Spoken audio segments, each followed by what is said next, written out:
بنی اسرائیل پھر سے سفر کر رہے تھے،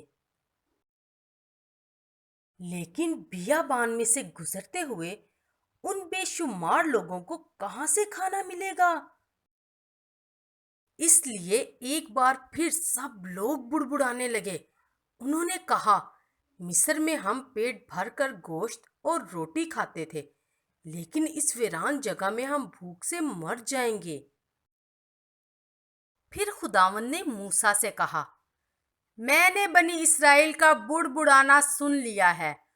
ان کو بتانا کہ تم شام کو گوشت کھاؤ گے اور صبح کو روٹی کھا کر سیر ہوگے، اور پھر تم جان لو گے کہ میں خداوند تمہارا خدا ہوں۔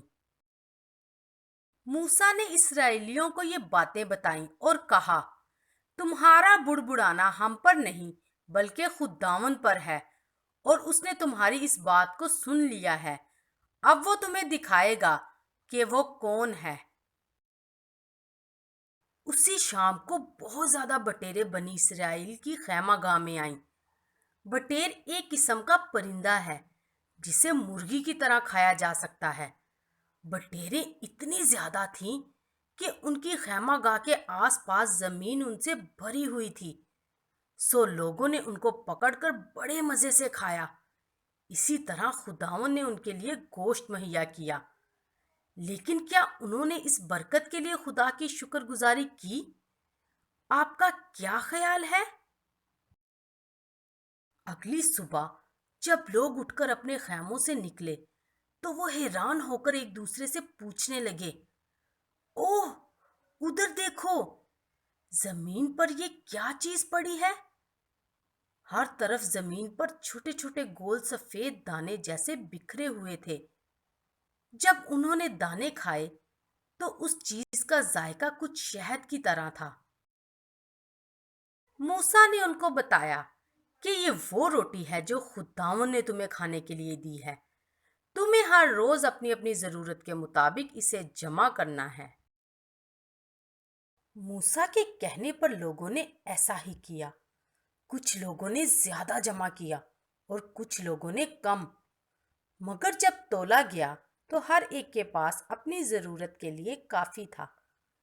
پھر موسیٰ نے خداوند کی طرف سے انہیں ایک بات سے خبردار کرتے ہوئے کہا، ہر روز صرف ایک ہی دن کی ضرورت پورا کرنے کے لیے جمع کرو، کوئی شخص اگلے دن تک نہ رکھ چھوڑے۔ لوگوں نے اس کھانے والی چیز کا نام من رکھا۔ وہ اسے پانی میں ابال کر اور دوسرے طریقوں سے بھی تیار کر کے مزیدار کھانا پکا سکتے تھے۔ بچے بہت خوش تھے کہ اب ہمیں اچھا کھانا ملتا ہے اور پیٹ بھر کر کھا سکتے ہیں۔ لیکن آپ کے خیال میں کیا ان کے ماں باپ نے ان کو بتایا کہ یہ سب کچھ خداوند نے ہی ان کے لیے مہیا کیا ہے؟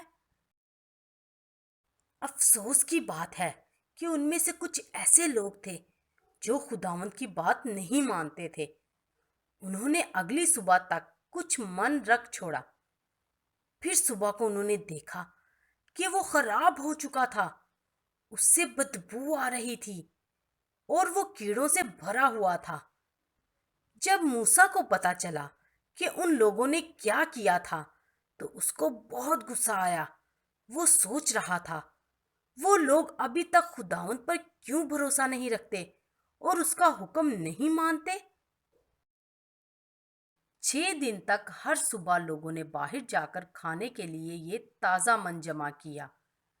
پھر چھٹے دن خداوند نے ان کو بتایا کہ آج تمہیں 2 دن کے لیے من جمع کرنا ہے، کیونکہ کل آرام کا دن ہوگا۔ جتنا تم آج جمع کرتے ہو اس میں سے صرف آدھا کھاؤ، اور پھر جو باقی ہے اسے تم کل کھا سکتے ہو۔ حیرانی کی بات ہے کہ اگلے دن من خراب نہیں ہوا بلکہ بالکل تازہ رہا۔ لوگوں کے لیے آرام کا ایک دن خداوند کی طرف سے بڑی برکت کا باعث تھا، اور یہی برکت وہ ہمیں بھی دیتا ہے۔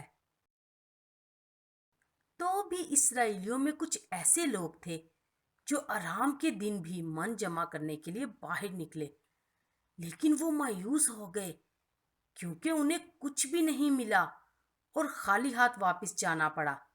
ان لوگوں کی نافرمانی کی وجہ سے خداوند کو بہت دکھ ہوا۔ اس نے پوچھا، یہ لوگ ابھی تک مجھ پر کیوں بھروسہ نہیں رکھتے؟ وہ ہم سب کے لیے ہماری بھلائی چاہتا ہے۔ وہ چاہتا ہے کہ ہمیں ہفتے میں آرام کے لیے ایک دن ملے۔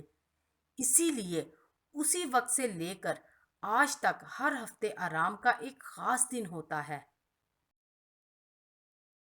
پھر خداوند نے موسیٰ اور ہارون کو ایک خاص کام دیا۔ انہیں ایک مرتبان کو من سے بھرنا تھا۔